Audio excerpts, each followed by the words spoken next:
Hello students, today our topic is potassium permanganate. और potassium permanganate का formula होता है KMnO4। तो हम इस वीडियो में बताएंगे कि KMnO4 क्या होता है, इसकी प्रिपरेशन कैसे की जाती है, प्रॉपर्टीज़ क्या क्या होती हैं एंड इसके यूजेस कहाँ कहाँ होते हैं। ठीक है, तो चलिए स्टार्ट करते हैं। पोटाशियम परमैंगनेट होता क्या है? Potassium permanganate is an inorganic compound with the chemical formula KMnO4 and composed of potassium and manganate ion. ठीक है, it is a purplish black crystalline solid that dissolve in water to give intensely pink or purple solutions. That is कि potassium permanganate एक inorganic compound है जो कि आप लोग जानते ही होंगे। इसका फॉर्मूला होता है KMnO4 जो कि कंपोज होता है potassium ion and MnO4 anion के साथ। ठीक है, potassium cation and MnO4 anion के साथ। It is a purplish black, यानी कि इसका जो कलर होता है वो पर्पलिश ब्लैक, यानी कि इतना ज़्यादा पर्पल होता है कि वो थोड़ा ब्लैक शाइनिंग उसके अंदर आती है। और क्रिस्टलाइन सॉलिड होता है जो कि वाटर में डिज़ोल्व होके पिंक और पर्पल सॉल्यूशन देता है। ठीक है, तो ये इसकी इमेज मैंने दिखाई है कि पोटाशियम परमैंगनेट देखने में किस तरह का होता है, आप अच्छे से देख लें। और वैसे हमारी लैब में रखा हुआ भी है, आप लोगों ने देखा भी होगा।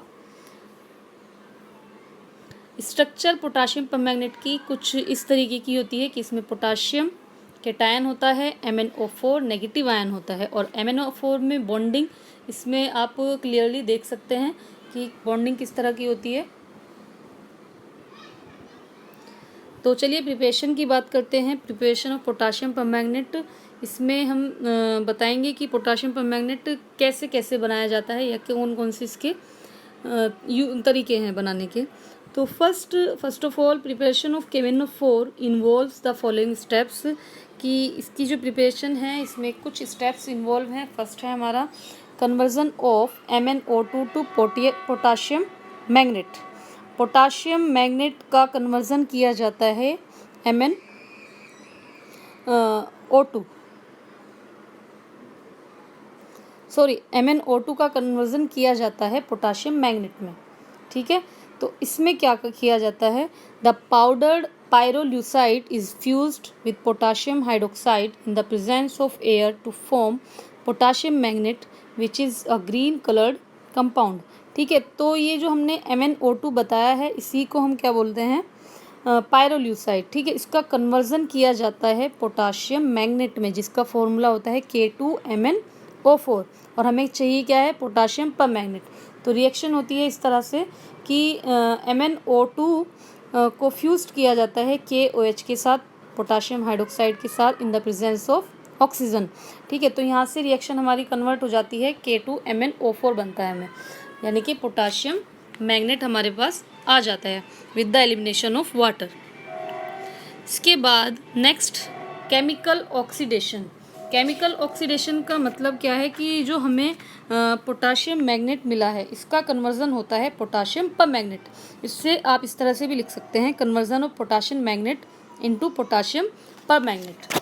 ठीक है, तो इसमें क्या होता है, in this method potassium manganate is treated with chlorine और ozone to form potassium permanganate, which means कि पोटाशियम मैग्नेट जो हमारा बना है इसको ट्रीट किया जाता है क्लोरीन के साथ, तब जाके हमारा पोटाशियम परमैंगनेट फॉर्म होता है। इस रिएक्शन को हम ओजोन के साथ भी दिखा सकते हैं। ओजोन के साथ दिखाएंगे तो हमें वाटर लेना पड़ेगा और हमारी रिएक्शन कंप्लीट होती है KMnO4 के फॉर्मेशन के साथ with the formation of potassium hydroxide and oxygen. ठीक है, तो हमारी रिएक्शन है कि कंप्लीट रिएक्शन होती है K2MnO4 plus H2O plus O3 is equal to KMnO4 plus KOH plus O2। ठीक है, तो ये कंप्लीट हमारी रिएक्शन हो जाती है और हमें क्या मिल जाता है, पोटाशियम परमैंगनेट।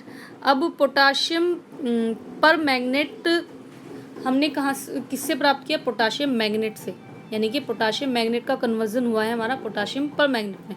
अब पोटाशियम परमैंगनेट के कन्वर्जन का एक और फॉर्मूला होता है, एक और तरीका होता है इलेक्ट्रोलाइटिक कंडीशन में। इलेक्ट्रोलाइटिक कंडीशन में क्या होता है कि पोटाशियम मैग्नेट सॉल्यूशन को इलेक्ट्रोलाइज किया जाता है जहाँ से हमें पोटाशियम आयन और मैग्नेट यानी कि MnO4 नेगेटिव 2 नेगेटिव आयन हमें मिलता है। ठीक है, इसी कंडीशन पे एक रिएक्शन और होती है H2O की, यानी कि H2O भी hydrogen ion and hydroxide ion में कन्वर्ट हो जाता है। अब ये जो MnO4 2 नेगेटिव आयन आता है, ये आयन चेंज होता है पर मैग्नेट आयन में, ठीक है। मैग्नेट आयन चेंज होता है पर मैग्नेट आयन में, जिसका कि मैग्नेट आयन का कलर होता है पर ग्रीन और पर मैग्नेट आयन का कलर होता है पर्पल, ठीक है। तो ये रिएक्शन आप देख पा रहे हैं। यहाँ पर क्या होता है, ऑक्सीडेशन होता है MnO4 2 नेगेटिव से MnO4 सिंगल नेगेटिव, ठीक। After oxidation the green colour solution change to a purple colour solution which is concentrated by evaporation and forms crystal on cooling, ठीक है।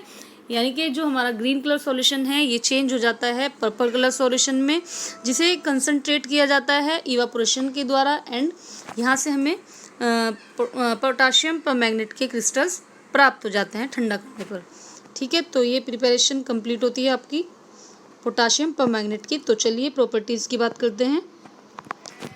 First of all physical property क्या है इसकी, जैसे कि हमने देखा इमेज में कि यह एक डार्क वायलेट कलर का क्रिस्टलाइन सॉलिड होता है, ठीक है।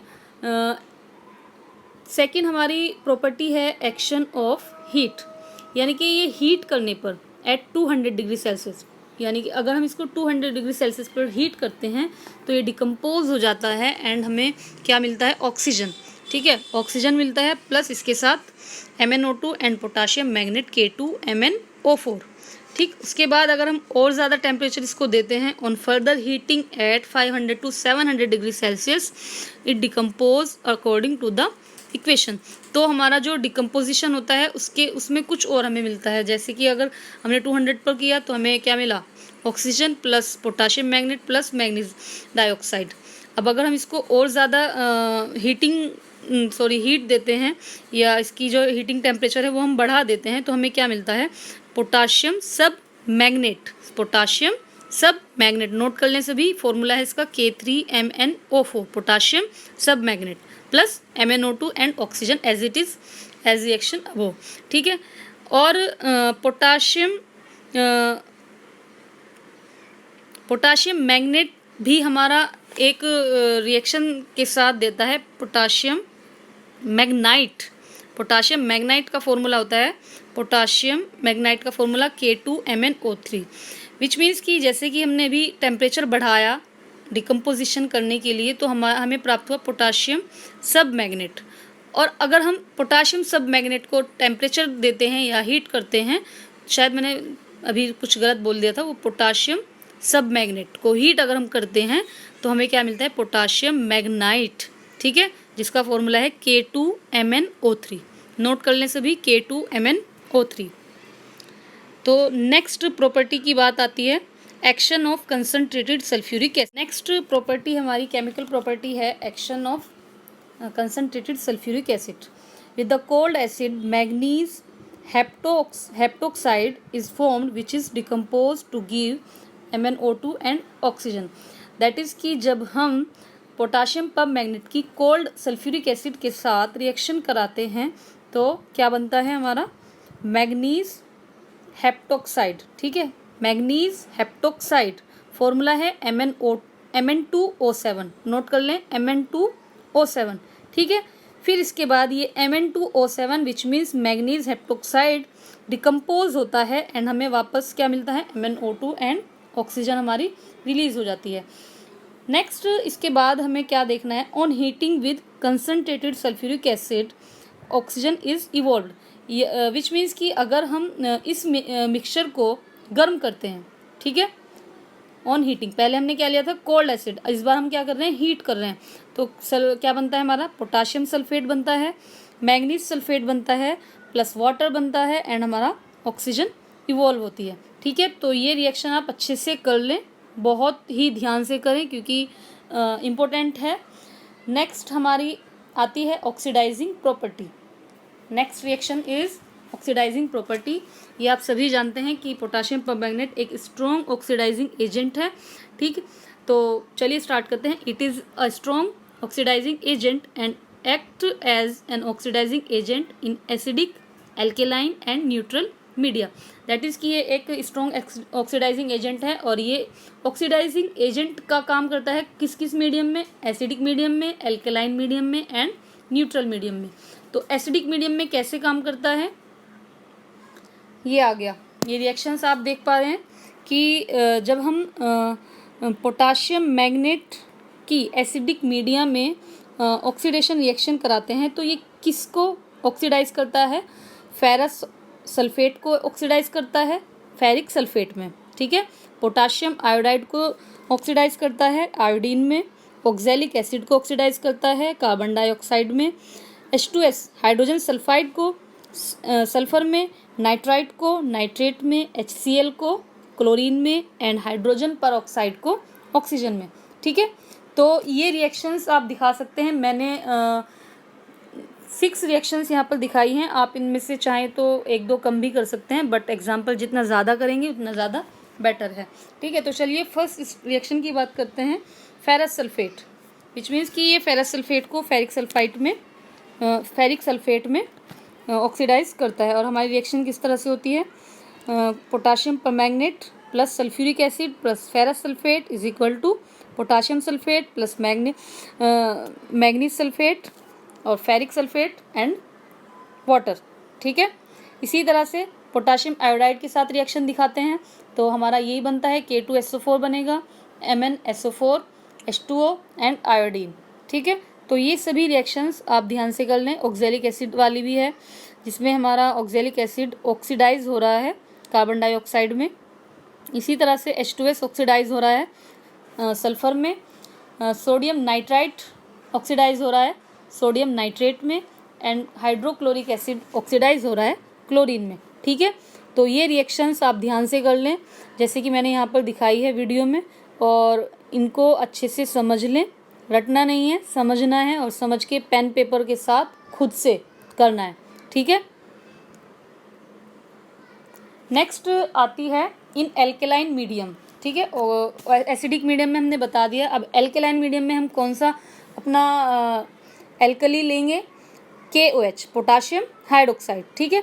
पोटाशियम हाइड्रोक्साइड के द्वारा भी ये एक ऑक्सीडाइजिंग एजेंट की तरह काम करता है और इथाइलिन को इथाइलिन ग्लाइकोल में एंड पोटाशियम आयोडाइड को पोटाशियम आयोडेट में ऑक्सीडाइज करता है, ठीक है। रिएक्शन हमने दिखाई है ethylene plus H2O plus O इन एल्केलाइन KMnO4। तो हमारा क्या बनता है, इथाइलिन ग्लाइकोल, जिसका फॉर्मूला है CH2 single bond OH single bond CH2 single bond OH, ठीक है। इसी तरीके से पोटाशियम आयोडाइड की रिएक्शन भी है Ki प्लस O और हमारा कन्वर्ट होता है KiO3, ठीक है। बैलेंस कर लेंगे रिएक्शन। हमेशा रिएक्शन को बैलेंस बाद में करें, पहले रिएक्शन पूरी लिखें। स्टार्टिंग से बैलेंस करके नहीं लिखनी है किसी को भी। नेक्स्ट है हमारा third in neutral medium. Neutral medium में हम क्या लेंगे, वाटर मॉलिक्यूल, ठीक है। वाटर मॉलिक्यूल के साथ जब हम इसका ऑक्सीडेशन प्रॉपर्टी दिखाते हैं तो ये है हमारा H2S को सल्फर में ऑक्सीडाइज करता है, ठीक है। H2S को सल्फर में एंड सोडियम थायोसल्फेट फॉर्मूला होता है Na2S2O3, ठीक है। Na2S2O3 को सोडियम सल्फेट में ऑक्सीडाइज करता है, ठीक है। तो मैंने यहाँ पर सिर्फ H2S की रिएक्शन दिखाई है, अगर आप चाहें तो नोट कर लीजिए। KMnO4 की reaction Na2S2O3 sodium thiosulphate plus H2O is equal to हमारा क्या क्या फॉर्म होता है, Na2SO4 plus K2SO4 plus MnO2 plus KOH, ठीक है। ये मैंने रिएक्टेंट और प्रोडक्ट दोनों बता दिए हैं। आप इसको इस रिएक्शन को बैलेंस खुद से करेंगे। तो स्टूडेंट्स, ये हमारी chemical and physical properties complete होती हैं और जितनी भी मैंने केमिकल प्रॉपर्टीज़ कराई हैं आप सभी इनको अच्छे से कर लें, ठीक। तो चलिए यूजेस की बात करते हैं। फर्स्ट यूज़ अभी हमने देखा ऑक्सीडेशन में, यानी कि ऑक्सीडाइज एजेंट की तरह ये काम करता है। It is used in the oxidation reduction titrations for the estimation of ferrous salts, iodide salts, oxalic acid and hydrogen peroxide, which means कि जब हम ऑक्सीडेशन रिडक्शन टाइट्रेशन करते हैं फेरस सॉल्ट्स के एस्टिमेशन के लिए तो ये क्या करता है, इसका हमें यूज़ करना पड़ता है, ठीक है। सेकंड है in the qualitative analysis for the test of oxalate radical. And third है हमारा alkaline potassium permanganate is used as Baeyer's reagent in organic chemistry. Baeyer's reagent की रिएक्शन फर्स्ट ईयर के सिलेबस में कई बार आई है, तो ये भी आपको याद होगी।